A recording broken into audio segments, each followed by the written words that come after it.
सवाल मेरा ये है कि मान लीजिए कि डोनर लिस्ट में हमारा नाम नहीं आता, तो क्या हमें देश से बाहर जाना पड़ेगा? ठीक है, गवर्नमेंट कहती है कि भारत का नागरिक ही वोट डाल सकता है, ठीक है, और इलेक्शन भी वही लड़ सकता है। उसके लिए आपके पास वोटर कार्ड होना ज़रूरी है, लेकिन गवर्नमेंट SIR में उस वोटर कार्ड को मान नहीं रही है। पासपोर्ट भारतीय नागरिकों के लिए विदेश जाने का एक पार पत्र है, लेकिन नागरिकता का प्रमाण नहीं है।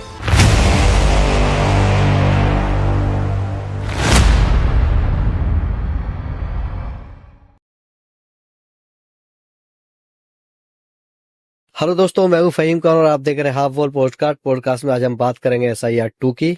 तो SIR 2 के बारे में जानकारी देने के लिए मेरे साथ सोशल एक्टिविस्ट डॉक्टर वाकिफ हुसैन साहब मौजूद हैं।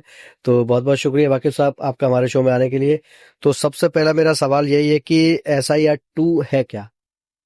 1 निकल गया, SIR 2 शुरू होने वाला है, वो क्या है? ये SIR 1 और 2 जो आपने इस्तेलाह दी है, हाँ। ये फेज हैं। पहला फेज ये था कि सारे BLOs को घर घर जाकर इनॉग्रेशन फॉर्म देना था और उसको कलेक्ट करना था, और फिर 26 तारीख को ड्राफ्ट वोटर लिस्ट प्रकाशित की जाएगी। ठीक है। ड्राफ्ट वोटर लिस्ट में जिन लोगों के नाम होंगे और जिनका लिंक 2003 के SIR से नहीं मिलेगा, उनको नोटिसेस जारी होंगे। ठीक है। और नोटिसेस के जवाब में उनको वो पूरी प्रक्रिया अपनाना होगी जो पहले से बताई गई है। ठीक। कि जिन लोगों का पैदाइश, जिनका डेट ऑफ बर्थ 87 से पहले की है, उनको अपने सिलसिले में कोई एक डॉक्यूमेंट देना होगा, और जिनकी पैदाइश 87 के बाद, जुलाई 87 के बाद से लेकर 2 दिसंबर 2004 तक के बीच की है, इनको अपना प्रमाण देना होगा और उसके साथ माँ बाप में से किसी एक का प्रमाण देना होगा। अब मेरा सवाल ये है कि चलिए ये तो पहले की बात हो गई, अब जो ड्राफ्ट प्रकाशित होगा तो उसमें अब मान लीजिए किसी का फॉर्म नहीं भर पाया, वो क्या करेगा? जिसका फॉर्म नहीं भर पाया है उसका नाम ड्राफ्ट लिस्ट में नहीं आएगा और उसको पुनः फॉर्म नंबर 6 भरना होगा। ठीक है, वोटर लिस्ट में नाम लाने के लिए। तो फॉर्म नंबर 6 क्या है, उसके लिए क्या प्रोसीजर रहेगा? उसमें क्या दस्तावेज लगेंगे कुछ, या ऐसे ही हो जाएगा वो? फॉर्म नंबर 6 वोटर लिस्ट में नाम जोड़ने के लिए एक आवेदन है। रूटीन में इससे पहले ये फॉर्म नंबर 6 के नाम से आता रहा है। इस बार SIR के दौरान एक एनेक्सर 4 के नाम से एक डिक्लेरेशन और देना होगी एप्लीकेंट को, जो अपना वोट बनवाना चाहता है। उसमें उसको लिंक दिखाना होगा अपना 2003 के SIR से। ये तो 2000 जो आप बता रहे हैं कि एनेक्सर 4, तो ये क्या फॉर्म नंबर 6 का मॉडिफाई है या कुछ ऐसे? फॉर्म नंबर 6 के साथ एनेक्सर है, एनेक्सर उसके साथ लगेगा और उस एनेक्सर 4 में एक डिक्लेरेशन होगी और उसमें उसका जो अप्लाई कर रहा है उसका नाम, वालिदैन का नाम और 2003 के SIR से उसका लिंक। अगर वो 2003 में खुद लिस्ट में था तो उसको अपना डिटेल देना होगा, खुद नहीं था तो उसके माँ बाप दादा दादी में से कोई था तो उसका लिंक देना होगा। मान लीजिए कि मेरा नाम 2003 में भी नहीं है और 2025 में भी नहीं है, तो ऐसी कंडीशन में वो नागरिक क्या करेगा? वो भी फॉर्म नंबर 6 भरेगा। ठीक है। उसका नहीं है तो उसके माँ बाप में से किसी एक का होगा, दादा दादी का किसी का एक का होगा। और अगर ये भी नहीं है तो वो अपने वो डॉक्यूमेंट्स देगा। अगर उसकी पैदाइश 2 दिसंबर 2004 के बाद की है तो उसको अपना डेट ऑफ बर्थ या निवास का प्रमाण, अपने माँ और बाप दोनों के डेट ऑफ बर्थ और निवास का प्रमाण ये देना होगा, प्रोवाइड कराना होगा। शब्द स्टार्ट हो रहा है, ठीक है। उस फॉर्म में भी अगर मान लीजिए किसी की इसमें गलत हो गया या उसमें गलत हो गया, तो क्या उसके बाद वो नाम कट जाएगा या उसके फिर क्या कोई और चांस भी मिलेगा उसे? अगर फॉर्म इनॉग्रेशन फॉर्म भरा है उसने और 4 पॉइंट्स भर दिए हैं, अपना नाम तो उसका तो होता ही है, ठीक है, उसने अपने माँ बाप और स्पाउस का नाम वो भी मैंडेटरी नहीं है, माँ बाप का नाम मैंडेटरी है, उसमें अगर उसने भर दिया है तो उसका ड्राफ्ट लिस्ट में नाम आएगा।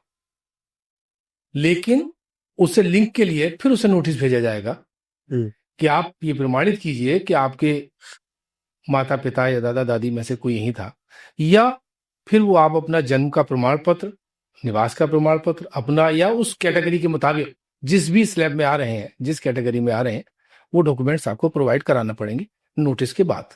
नोटिस के बाद, ठीक है। तो एक सवाल ये है कि डॉक्यूमेंट्स की अगर बात कर रहे हैं तो क्या आधार को मान्य किया गया है या नहीं? आधार को किस हैसियत से आप पूछना चाहते हैं कि मान्य किया गया है नहीं? मान लीजिए कि आधार नागरिकता का प्रमाण नहीं है, ठीक है, ये गवर्नमेंट कह रही है, लेकिन हर गवर्नमेंट की कोई भी स्कीम हो या बैंक अकाउंट्स खुलवाने की बात हो या एड्रेस प्रूफ की बात हो, सब में आधार मांगा जा रहा है, लेकिन इस एसआईआर में आधार को मान्य नहीं किया गया। तो ऐसी कंडीशन में मान लीजिए किसी के पास ना जन्म प्रमाण पत्र है, ना बैंक पासबुक, उसके पास सिर्फ आधार है, तो अगर के आधार पर उसको मान्य किया जाएगा या नहीं किया जाएगा? आधार की बुनियाद पर उसकी डेट ऑफ बर्थ का सर्टिफिकेट नहीं माना जाएगा। आधार को डेट ऑफ बर्थ का सर्टिफिकेट नहीं माना जाएगा। इससे पहले भी मेरी आपसे जो गुफ्तगू हुई थी उसमें मैंने कहा था कि जिन लोगों का डेट ऑफ बर्थ सर्टिफिकेट नहीं है, उन्हें चाहिए कि वो अपना डेट ऑफ बर्थ सर्टिफिकेट बनवा ले। अभी वक्त है, बनवा सकते हैं। पढ़े लिखे लोग बनवा सकते हैं, बेपढ़े लिखे लोग बनवा सकते हैं। इसमें परेशान होने की जरूरत नहीं है। एक सवाल मेरा ये है कि मान लीजिए कि दोनों लिस्ट में हमारा नाम नहीं आता, तो क्या हमें देश से बाहर जाना पड़ेगा? या कोई भी नागरिक, ये जो लोगों में चल रहा है या गलत फहमी है या भ्रम है या डर है, तीनों चीजों हम कह सकते हैं, तो क्या होगा उस? नहीं, पहले तो आपका सवाल थोड़ा सा और क्लियर हो जाता। मैं अपने लिए कहता हूं, माना कि मेरा 2003 में भी नाम नहीं था और 2025 में भी नहीं है, तो मुझे चाहिए कि अगर मैं अपना वोट बनवाना चाहता हूं तो मैं अप्लाई करूं। अभी इसकी गुंजाइश है और वो प्रक्रिया पूरी होगी, बीएलओ उसका सत्यापन करेगा और उसके बाद आपका वोट बन जाएगा। क्या फरवरी के बाद ये काम हो सकता है? नहीं, वो जो फाइनल लिस्ट हो जाएगी तो फिर 1 साल आपको इंतजार करना होगा। वही तो मैं कह रहा हूँ कि मान लीजिए कि किसी का नाम नहीं आता, जी जी, एसआईआर में नाम आपका कट गया, तो उसके लिए फिर क्या करना पड़ेगा? वही तो लोगों की दिक्कत है, वही तो लोगों में डर है। नहीं तो अभी मेरी अपील है सभी लोगों से कि इसमें परेशान ना हो। जिनका 2003 में नाम नहीं था, 2025 में भी नहीं है, उन्हें चाहिए कि वो फॉर्म नंबर 6 के जरिए अपना वोट बनवाएं। बीएलओ से एप्लीकेशन लेकर ऑफलाइन भी उसको फिल कर सकते हैं, ऑनलाइन भी फिल कर सकते हैं, तो वोट बन जाएगा। अब जिसने ये तय कर लिया है कि वो फरवरी का इंतजार करेगा और साहब मुझे नहीं आना चाहिए, वो एक अलग बात है। वरना इतनी अवेयरनेस तो हो गई है लोगों में, बनवाएंगे भी, बनवाना चाहिए। वो कौन से दस्तावेज हैं जिनसे सरकार ने जिन्हें मान्य किया है इसमें? अभी जो नागरिकता का प्रमाण के लिए अगर बात करें तो वो कौन से 3 दस्तावेज हैं जिन्हें लगा के आपका नाम नहीं कट सकता?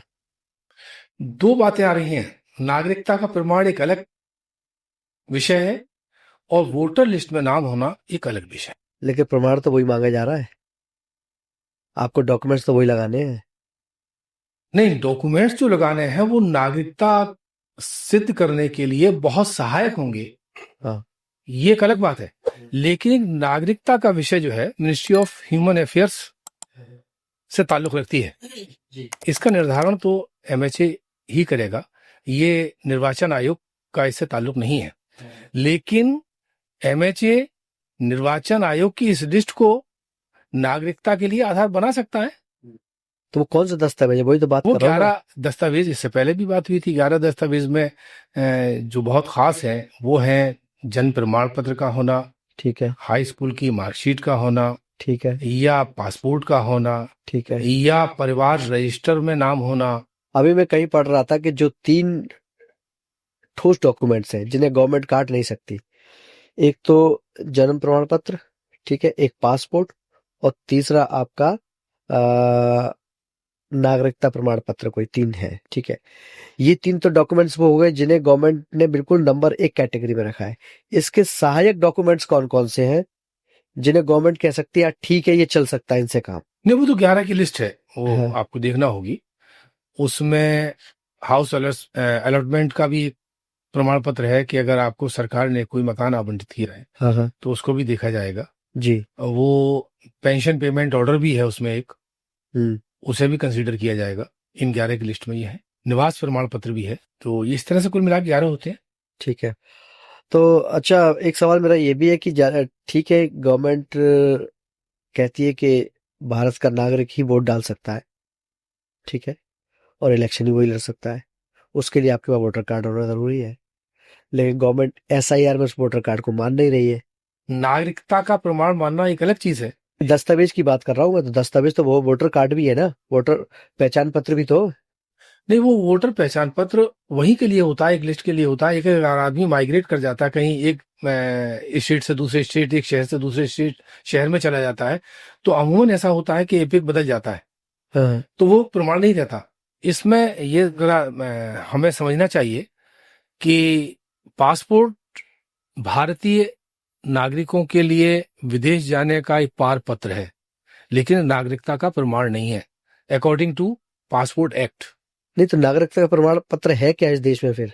हाँ, नागरिकता का प्रमाण पत्र वो है जो मिनिस्ट्री ऑफ होम अफेयर्स जारी करेगा। ये उसके अधिकार क्षेत्र की बात है, वो तय करेगा वो किन किन चीजों को आधार बनाएगा।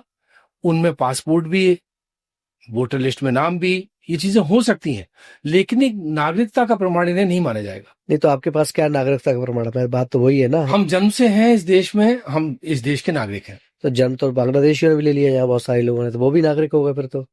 अगर वो यहाँ किसी ने जन्म लिया है, वही तो मैं कह रहा हूँ ना। जन्म से नागरिक वही होगा फिर। इसीलिए यहाँ जो लिंक देखा जा रहा है, देखिए बांग्लादेश बहुत बाद में बना, इस देश का ही हिस्सा था वो। मुझे लगता है जो दस्तावेजों को लेकर के सरकार की विरोधाभासी नीतियां बहुत सारी हैं इसके अंदर, क्योंकि कभी तो कहती है आधार को मान लीजिए, कभी कहती है पासपोर्ट को मान लीजिए, कभी कहती है जन्म प्रमाण पत्र को मान लीजिए, फिर सारा कुछ भी नहीं है।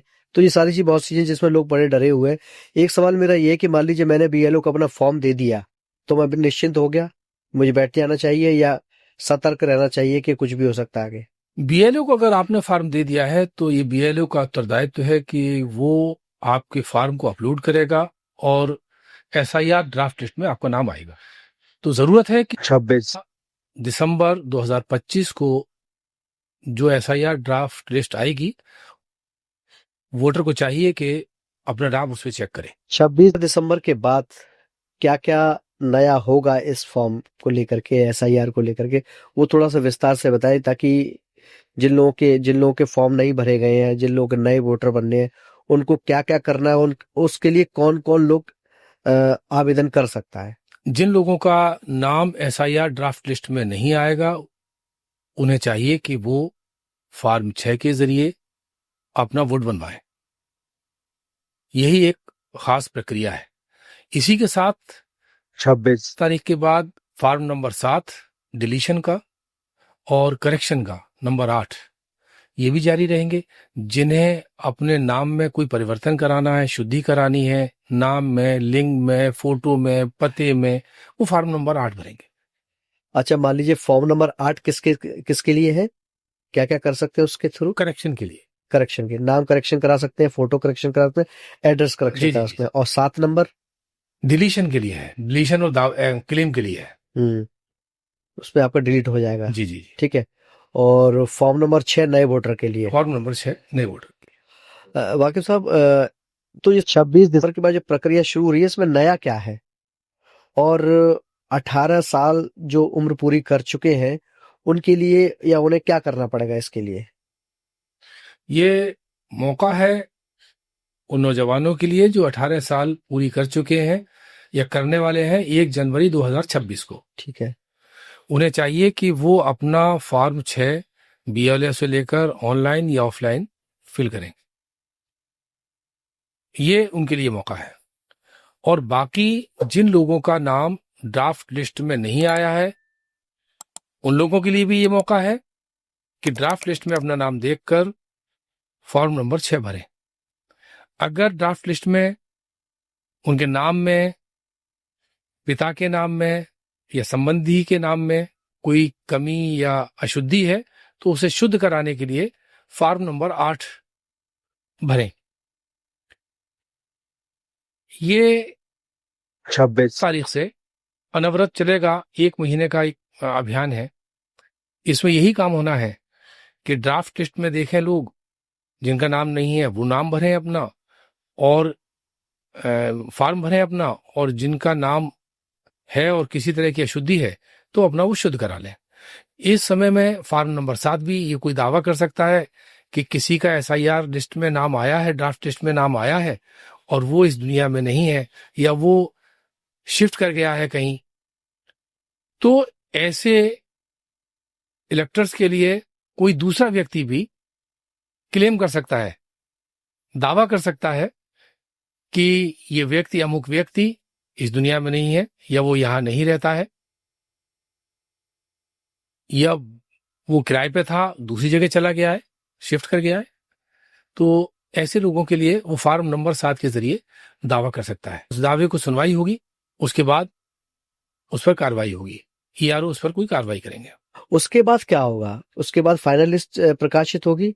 जी जी, या उसके बाद भी कोई ऑब्जेक्शंस मांगे जाएंगे, या वो फाइनल लिस्ट फरवरी में प्रकाशित हो जाएगी। मतलब उसमें कोई मौका नहीं है फिर? जी जी कट गया जो कट गया, रह गया जो रह गया। जी जी। ठीक है, आप फील्ड में घूम रहे हैं, देख रहे हैं, तो आपको किस तरह की दिक्कतें लोगों के सामने पेश आ रही है, या BLOs के सामने जो प्रॉब्लम्स आ रही हैं, तो कुछ थोड़ा सा बताएं कि सबसे मेजर प्रॉब्लम क्या आ रही है? BLO के सामने तो एक सबसे बड़ी प्रॉब्लम ये है कि एक एक BLO पर 800, 900, 1200, 700 फार्म्स होते हैं। उन फार्मों को बांटना, उनको कलेक्ट करना और फिर इनको अपलोड करना खुद में एक बड़ा टास्क है, जो 1 महीने में एक आदमी के जरिए पूरा किया जाना थोड़ा मुश्किल तलब तो है ही।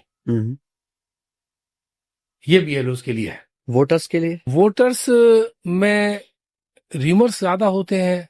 बहुत से लोगों के दिल में ये खौफ है कि साहब इस देश से हम निकाल दिए जाएंगे, हम चले जाएंगे, हमें डिटेंशन सेंटर बनवाए जा रहे हैं। गवर्नमेंट की तरफ से भी घुसपैठियों के सिलसिले में कुछ न्यूज़ में आपने देखा होगा, वो सुनने को मिला कि घुसपैठियों के लिए कोई जगह नहीं है। नहीं होना चाहिए, लेकिन मेरा आम नागरिकों से अनुरोध है कि जो हम बरसों से यहाँ इस जगह रह रहे हैं, हमारे माँ बाप दादा दादी सारे लोग यहीं रह रहे हैं, तो न उन्हें निकाला जाएगा, न उन्हें किसी भय और खदशे और डर की जरूरत है। बहुत सुकून के साथ इस प्रक्रिया को पूरा करें, होने दें, और आसानी से होगी ये प्रक्रिया। गवर्नमेंट की तरफ से जो बात कही जा रही है वो उन लोगों के लिए है जो अनधिकृत रूप से इस प्रदेश में रह रहे हैं। उन्हें इस प्रदेश में अनधिकृत रूप से रहने का अधिकार नहीं है।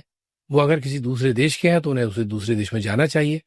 अगर इस देश के हैं तो उन्हें अनावश्यक नहीं निकाला जाएगा, ये कहकर नहीं निकाला जाएगा कि साहब आप दूसरे देश के, ये आपका वोटर लिस्ट में नाम नहीं है। वो जो देश के नागरिक नहीं है उन्हीं को निकाला जाएगा। जो देश के नागरिक हैं, किसी वजह से उनका वोटर लिस्ट में नाम नहीं आ पाया है, तो ऐसा नहीं है कि उन्हें सिर्फ वोटर लिस्ट में नाम न होने की वजह से निकाला जाएगा। मैं आपसे पहले भी ये चर्चा कर चुका हूं कि नागरिकता का प्रमाण देने का अधिकार मिनिस्ट्री ऑफ होम अफेयर्स को है, वो इस प्रमाण को देगा। तो लोगों में तो चिंता है, एंजाइटी है इस चीज को लेकर। शुरू में नहीं थी, लास्ट में कुछ ज्यादा बढ़ी, और जब ये ड्राफ्ट आ जाएगा फिर लोग उसमें नाम देख लेंगे, जिनको नोटिस दिए जाएंगे वो नोटिस के जवाब दे देंगे, कोई दिक्कत की बात नहीं होगी। नोटिस की जवाब देने की बात कर रहे हैं, तो जो फाइनल ड्राफ्ट जो पब्लिश होगा, ठीक है, उसके बाद लोगों को नोटिस जाएंगे, तो उस नोटिस के जवाब में लोगों के पास कौन से दस्तावेज होने चाहिए? एक तो वो दस्तावेज जो सरकार ने माने, और भी दस्तावेज जो सहायक हैं उसके। तो वो दस्तावेज लोगों को क्लियर कर दीजिए कि आपको अगर मान लीजिए कोई नोटिस आता है आपके पास, तो आपको कौन कौन से दस्तावेज देने हैं, ताकि आप बिल्कुल सुकून से आपका नाम लिस्ट में आ जाए। 1 जुलाई 1987 से पहले जन्म लेने वाले निर्वाचकों को चाहिए कि वो अपना जन्म प्रमाण और निवास प्रमाण पत्र तैयार रखें। उनको सिर्फ जन्म प्रमाण पत्र और निवास प्रमाण पत्र देने की आवश्यकता है। 1 जुलाई 87 के बाद और 2 दिसंबर 2004 इसके बीच पैदा हुए लोगों को चाहिए कि वो अपना जन्म प्रमाण पत्र और निवास प्रमाण पत्र के साथ माँ बाप में से किसी एक का जन्म प्रमाण पत्र और निवास प्रमाण पत्र तैयार रखें। और 2 दिसंबर 2004 के बाद पैदा हुए निर्वाचकों को चाहिए कि वो अपना जन्म प्रमाण पत्र, निवास प्रमाण पत्र, उसके साथ माँ और बाप दोनों का जन्म प्रमाण पत्र और निवास प्रमाण पत्र से संबंधित डॉक्यूमेंट्स चाहिए, ये उनको देना होंगे। इसलिए मेरा सवाल है कि आपने कहा था कि माँ बाप का एक का जन्म प्रमाण पत्र होना चाहिए, मान लीजिए नहीं है, वो कैसे बनेगा? क्योंकि अब लोगों में डर है कि बनेगा कैसे। अब अभी से तहसीलों में, जिला अस्पताल में लाइन लगना शुरू हो गई है, तो उसकी प्रक्रिया क्या रहेगी? ये प्रक्रिया तो नॉर्मल है। अगर आप अपना जन्म प्रमाण पत्र बनवाना चाहते हैं तो आपसे 10-15 साल बड़े कोई 2 लोग इस बात की गवाही दें कि ये यहीं पर पैदा हुए हैं, और वो व्यक्ति जो अपना जन्म प्रमाण पत्र बनवाना चाहता है वो एक एफिडेविट देगा। उसके बाद कुछ डॉक्यूमेंट्स पूरे किए जाएंगे और अपने स्थानीय निकाय में उन कागजों को जमा करेगा, उनका सत्यापन होगा। सत्यापन के बाद वो जन्म प्रमाण पत्र बना के दे दिया जाएगा। 2003 में अगर मेरा नाम है और 2025, 24, 25 में भी मेरा नाम है, तो मुझे कौन से दस्तावेज देने हैं? तो आपको कोई दस्तावेज देने की जरूरत नहीं है। Category A, category B, category C जो एसआईआर में है, वो तीनों कैटेगरी डिफाइन कर दीजिए कि वो किस किस के लिए है। एक कैटेगरी वो है जिन लोगों ने 1 जुलाई 87 से पहले जन्म लिया है और उनका नाम एसआईआर 2003 में है और 2025 की लिस्ट में भी है, और उन्होंने अपना इनुमरेशन फॉर्म भर दिया है। ऐसे लोगों को किसी प्रकार का नोटिस नहीं मिलेगा और किसी प्रकार के प्रमाण पत्र की आवश्यकता नहीं होगी। वो लोग जिन लोगों के का जन्म 1 जुलाई 1987 के बाद और 2 दिसंबर 2004 से पहले हुआ है, ऐसे निर्वाचकों को चाहिए कि उन्होंने अगर अपना इनुमरेशन फॉर्म में एसआईआर लिंक में अपने माँ बाप में से किसी एक का नाम दे दिया है और वो सही तरह से अपलोड हो गया है, तो ऐसे निर्वाचकों को भी किसी प्रकार के किसी डॉक्यूमेंट की आवश्यकता नहीं होगी। और जिन लोगों ने 2 दिसंबर 2004 के बाद जन्म लिया है, उन्होंने भी अपना इनुमरेशन फॉर्म भर दिया है और उस इनुमरेशन फॉर्म में एसआईआर 2003 से अपना लिंक साबित कर दिया है। गोया अपने माँ बाप या दादा दादी, ग्रैंडफादर, ग्रैंडमदर का लिंक उसमें फिल कर दिया है और वो ठीक से अपलोड हो गया है, तो उन्हें भी किसी प्रकार के डॉक्यूमेंट की जरूरत नहीं होगी। इसके अपोजिट में अगर हम बात कहें तो जिन लोगों ने इनुमरेशन फॉर्म तो भरा है लेकिन उनका 2003 की लिस्ट में नाम नहीं था, या उनके माँ बाप का नाम नहीं था, या उनके दादा दादी का नाम नहीं था, और उन्होंने फर्स्ट जानकारी देकर अपना फॉर्म बीएलओ को दे दिया है, संभावना है, बल्कि मैं ये समझता हूं कि ऐसे लोगों के पास नोटिस जरूर आएगा। और जब इन लोगों के पास, तीनों कैटेगरी के पास, और जब इन तीनों कैटेगरीज के पास नोटिस आए तो अपने जवाब के लिए डॉक्यूमेंट्स तैयार रखें, वो डॉक्यूमेंट्स जमा कर दें, वो जमा हो जाएंगे तो फिर फाइनल लिस्ट में उनका नाम आ जाएगा। तो कुल मिला के ये कह सकते हैं कि सी कैटेगरी वालों को भी घबराने की जरूरत नहीं है, उनका भी अगर वो दस्तावेज दे देते तो नाम उनका भी लिस्ट में आ जाएगा। सी कैटेगरी के लोगों ने भी अगर अपना इनोवेशन फॉर्म ठीक से भरा है, एसआईआर लिंक उसमें प्रोवाइड कराया है और वो ठीक से अपलोड हो गया है, तो उन्हें भी किसी तरह के नोटिस नहीं आएगा, परेशान होने की जरूरत नहीं है। बहुत बहुत शुक्रिया वाकिफ साहब, आप हमारे शो में आए। तो ये थे वाकिफ हुसैन साहब जिन्होंने SIR 2 के बारे में, SIR 2 कह लीजिए, जो 26 दिसंबर से शुरू हो रही है, उसके बारे में बहुत सारी जानकारी दी जो हर नागरिक के लिए बहुत ज़रूरी है। तो ये वीडियो कैसा लगा हमें कमेंट्स बॉक्स में ज़रूर लिखिएगा और हमारे चैनल को सब्सक्राइब ज़रूर करें। और अगले एपिसोड में फिर मिलते हैं किसी नए टॉपिक के साथ। तब तक के लिए बहुत बहुत धन्यवाद।